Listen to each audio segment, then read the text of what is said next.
اعوذ باللہ من الشیطان الرجیم، بسم اللہ الرحمن الرحیم۔ الحمد للہ رب العالمین والصلاۃ والسلام علی سید المرسلین وخاتم النبیین، اما بعد۔ صحیح بخاری، باب کتاب المناقب، حدیث نمبر 3573، اردو ترجمہ۔ ہم سے عبداللہ بن مسلمہ نے بیان کیا، انہوں نے کہا کہ ہم سے امام مالک نے بیان کیا، ان سے اسحاق بن عبداللہ بن ابی طلحہ نے بیان کیا، اور ان سے سیدنا انس بن مالک رضی اللہ عنہ نے بیان کیا کہ میں نے رسول اللہ صلی اللہ علیہ وسلم کو دیکھا، عصر کی نماز کا وقت ہو گیا تھا اور لوگ وضو کا پانی تلاش کر رہے تھے، لیکن پانی کا کہیں پتہ نہیں تھا۔ پھر آن رسول اللہ علیہ وسلم کی خدمت میں برتن کے اندر وضو کا پانی لایا گیا۔ آپ نے اپنا ہاتھ اس برتن میں رکھا اور لوگوں سے فرمایا کہ اس پانی سے وضو کریں۔ میں نے دیکھا کہ پانی آپ کی انگلیوں کے نیچے سے ابل رہا تھا، چنانچہ لوگوں نے وضو کیا اور ہر شخص نے وضو کیا۔ حدیث نمبر 3574، اردو ترجمہ۔ ہم سے عبد الرحمن بن مبارک نے بیان کیا، انہوں نے کہا ہم سے حزم بن مہران نے بیان کیا، انہوں نے کہا کہ میں نے امام حسن بصری سے سنا، انہوں نے کہا کہ ہم سے انس بن مالک رضی اللہ عنہ نے بیان کیا کہ نبی کریم صلی اللہ علیہ وسلم کسی سفر میں تھے اور آپ کے ساتھ کچھ صحابہ کرام بھی تھے۔ چلتے چلتے نماز کا وقت ہو گیا تو وضو کے لیے کہیں پانی نہیں ملا۔ آخر جماعت میں سے ایک صاحب اٹھے اور ایک بڑے سے پیالے میں تھوڑا سا پانی لے کر حاضر خدمت ہوئے۔ نبی کریم صلی اللہ علیہ وسلم نے اسے لیا اور اس کے پانی سے وضو کیا، پھر آپ نے اپنا ہاتھ پیالے پر رکھا اور فرمایا کہ آؤ وضو کرو۔ پوری جماعت نے وضو کیا اور تمام آداب و سنن کے ساتھ پوری طرح کر لیا۔ ہم تعداد میں 70 یا 80 کے لگ بھگ تھے۔ حدیث نمبر 3575، اردو ترجمہ۔ ہم سے عبداللہ بن منیر نے بیان کیا، انہوں نے یزید بن ہارون سے سنا، کہا کہ مجھ کو حمید نے خبر دی اور ان سے سیدنا انس بن مالک رضی اللہ عنہ نے بیان کیا کہ نماز کا وقت ہو چکا تھا۔ مسجد نبوی سے جن کے گھر قریب تھے انہوں نے تو وضو کر لیا، لیکن بہت سے لوگ باقی رہ گئے۔ اس کے بعد نبی کریم صلی اللہ علیہ وسلم کی خدمت میں پتھر کی بنی ہوئی ایک لگن لائی گئی، اس میں پانی تھا۔ آپ نے اپنا ہاتھ اس پر رکھا، لیکن اس کا منہ اتنا تنگ کہ آپ اس کے اندر اپنا ہاتھ پھیلا کر نہیں رکھ سکتے تھے، چنانچہ آپ نے انگلیاں ملا لیں اور لگن کے اندر ہاتھ کو ڈال دیا۔ پھر اسی پانی سے جتنے لوگ باقی رہ گئے تھے سب نے وضو کیا۔ میں نے پوچھا کہ آپ حضرات کی تعداد کیا تھی؟ انس رضی اللہ عنہ نے بتایا کہ 80 آدمی تھے۔ حدیث نمبر 3576، اردو ترجمہ۔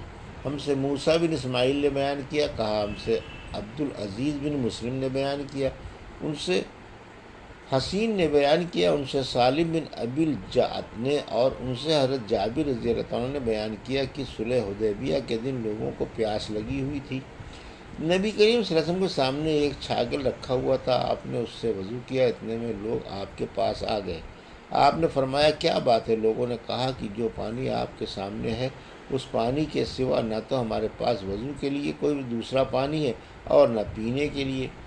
آپ نے اپنا ہاتھ چھاگل میں رکھ دیا اور پانی آپ کی انگلیوں کے درمیان میں سے چشمے کی طرح پھوٹنے لگا، اور ہم سب لوگوں نے اس پانی کو پیا بھی اور اس سے وضو بھی کیا۔ میں نے پوچھا آپ لوگ کتنی تعداد میں تھے؟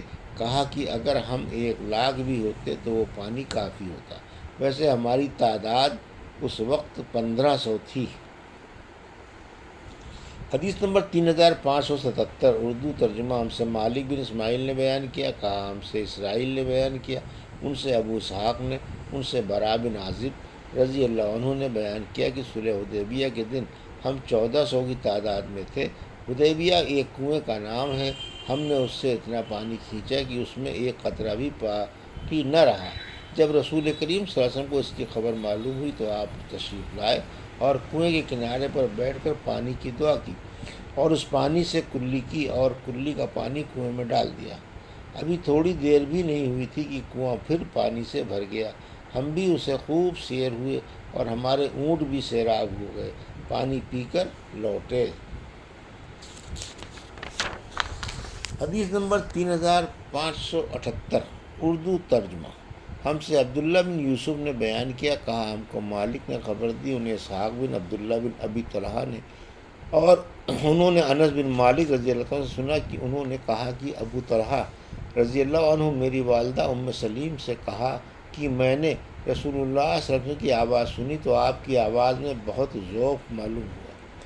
میرا خیال کی ہے کہ آپ بہت بھوکے ہیں، کیا تمہارے پاس کچھ کھانا ہے؟ انہوں نے کہا جی ہاں۔ چنانچہ انہوں نے جو کی چند روٹیاں نکالیں، پھر اپنی اوڑھنی نکالی اور اس میں روٹیوں کو لپیٹ کر میرے ہاتھ میں چھپا دیا اور اس اوڑھنی کا دوسرا حصہ میرے بدن پر باندھ دیا۔ اس کے بعد رسول اللہ صلی اللہ علیہ وسلم کی خدمت میں مجھے بھیجا۔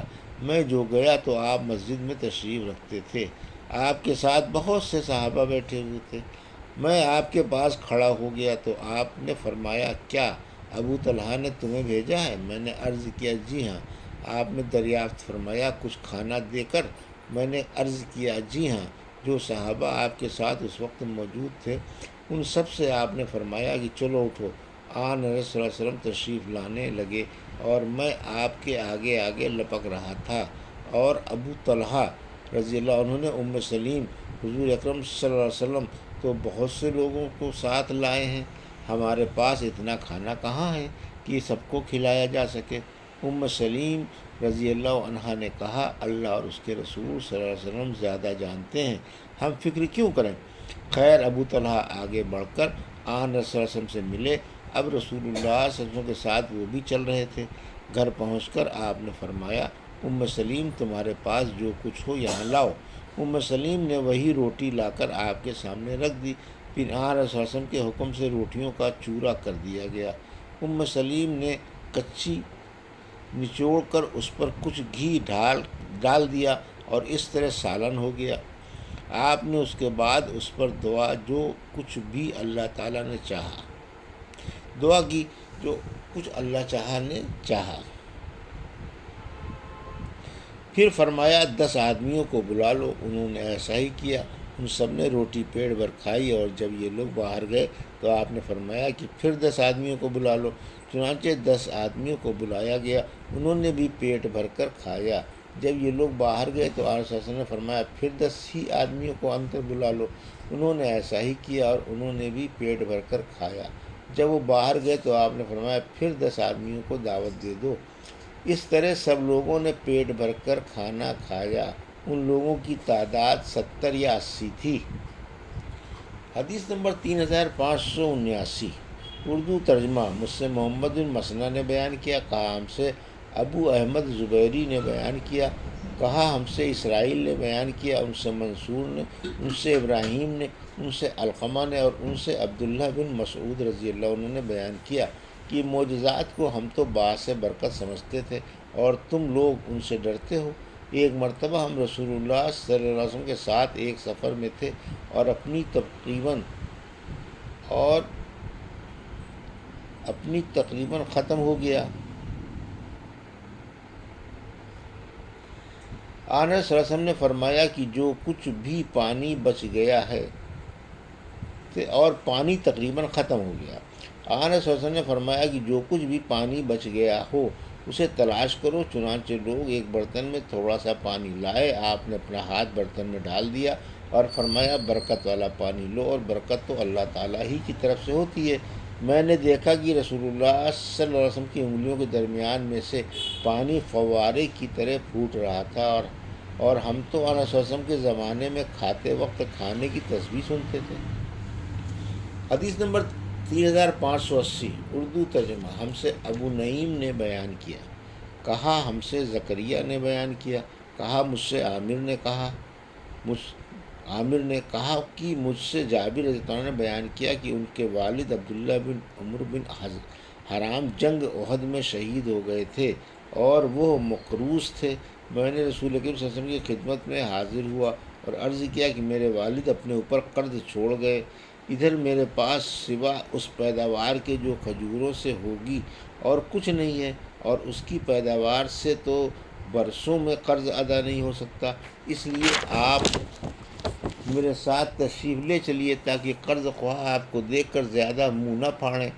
آپ تشریف لائے لیکن وہ نہیں مانے، تو آپ کھجور کے جو ڈھیر لگے ہوئے تھے پہلے ان میں سے ایک کے چاروں طرف چلے اور دعا کی، اسی طرح دوسرے ڈھیر کے بھی پھر آپ اس پر بیٹھ گئے اور فرمایا کہ کھجوریں نکال کر انہیں دو۔